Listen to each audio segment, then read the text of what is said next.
Hey all, good morning. So, surrender sounds like a bad word, right? Surrender, either giving up or handover.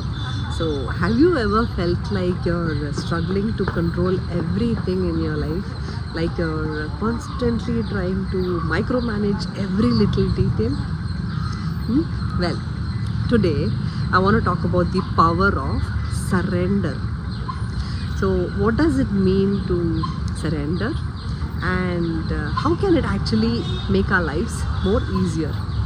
Okay, so there are a few things which I want to tell about surrendering. First one, surrendering to the present moment.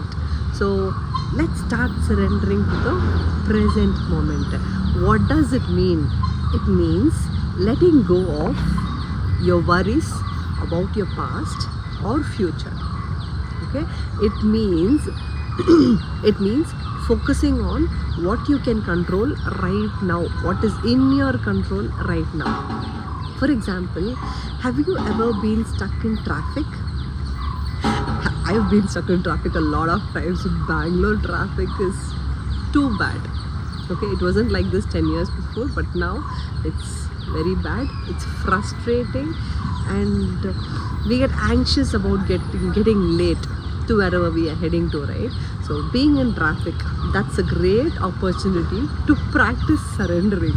So instead of getting worked up, take a deep breath, focus on the present moment.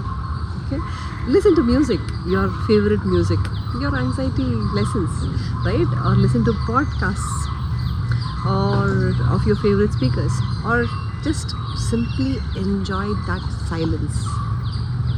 By surrendering to the present moment, you can reduce anxiety, stress, and actually enjoy the journey. Trust me. Okay, so surrender to the present moment. 2, surrendering to your emotions. This is little difficult, but when we practice, it becomes very easy. So another thing we can surrender to is our emotions. Now, this doesn't mean being a slave to our emotions. It means acknowledging and accepting them, okay, rather than trying to suppress or deny them. Okay, for instance, let's say you just had a tough breakup. It's natural to feel sad, angry, or hurt. Instead of trying to bottling up all those emotions, allow yourself to feel them. Feel all those whatever emotions that you have. Have a good cry, boy, girl, man, how much ever big you are. It's okay to cry. Okay, cry in silence or alone. It's okay to cry. Write a journal about whatever you have in your mind, or talk to a friend.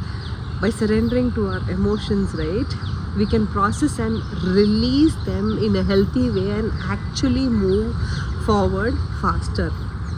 So these emotions will come and go. We should let them pass through this thing called the mind, come in and get out. Okay, so don't hold your emotions. So surrender to your emotions. 3, surrender to change and uncertainty. So life is full of unexpected twists and turns. Nobody has written like this will happen to you next. This will nobody has written that, right? So we just can't control everything, and that's okay. It's completely okay. Surrendering to change and uncertainty means embracing the unknown, whatever's gonna come, accepting that rather than resisting it. For example, you may have planned for a dream vacation, okay, a long time plan, maybe a 1-year plan also, but then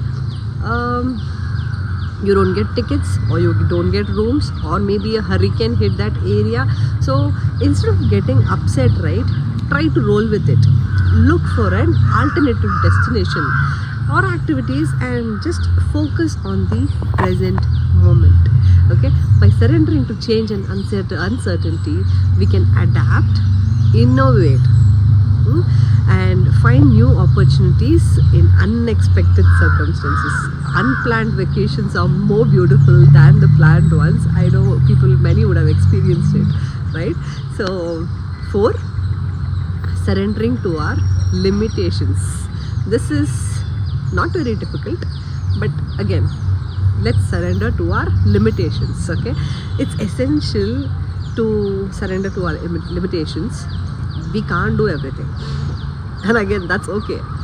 We need to recognize our limitations and prioritize. So ask for help when you need, and focusing and making progress than achieving perfection. Okay, so yeah, for instance, I'll give you an example. Okay, maybe you're an entrepreneur, you're trying so maybe you're an entrepreneur trying to launch a new business. So instead of trying to do everything yourself, surrender to your limitations, delegate your tasks, outsource when necessary, and focus on leveraging activities. So by surrendering to our limitations, we can prioritize, focus, and actually achieve more in the long run. Okay, and finally, this is my most favorite one, most favorite one, and the most useful one for your life: surrendering to love. Surrendering to love means letting go of your control and expectations. It allows us to receive love fully and experience its transformative power. For instance, consider a person who's been hurt in the past relationship, and now they guard their hearts. They meet after that they meet someone new, but their fear of getting hurt again and again prevents them from fully opening up, right? So if they surrender to love, if you surrender to love, you will let go of the fear and allow yourself to be vulnerable, receptive, and truly intimate. It's all about intimacy, right? Love is all about intimacy. So this surrender of love can lead to more deeper connections and more fulfilling relationship. So please surrender to love. Okay, so there you have it, the power of surrender in everyday life. I hope I made some sense. So by surrendering to the present moment, our emotions, change and uncertainty, surrendering to our limitations and love, we can reduce stress, anxiety, adapt to unexpected circumstances, and achieve more in the long run, right? So remember, surrendering is not about giving up or losing control. It's about letting go of resistance, embracing the present, finding peace in the midst of life challenges. So surrender yourself. Okay, it's for good. And thanks for watching. I'll catch you all in the next video. Love you all. Bye.